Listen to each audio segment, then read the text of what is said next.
এই জন্যই আল্লাহ বলে আকাশটা রাখছি খুঁটি ছাড়া, যাতে তুই দেখিস আর বুঝিস যে এটাকে যদি আমি খুঁটি ছাড়া দাঁড় করাইতে পারি, তাইলে তোকেও আমি খাড়ার উপরে নাচাইতে পারি।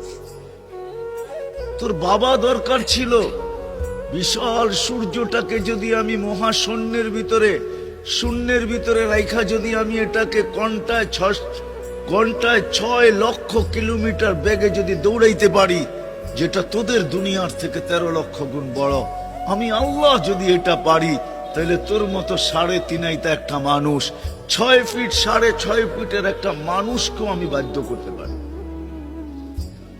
আল্লাহ বাধ্য করার হাজারো নিদর্শন আমাদের সামনে দিয়া দিছেন, কিন্তু আল্লাহ বলে তোকে আমি বাধ্য করব না, তোকে বুঝাবো। বিদায় আল্লাহ বুঝাইতেছেন আমাদেরকে।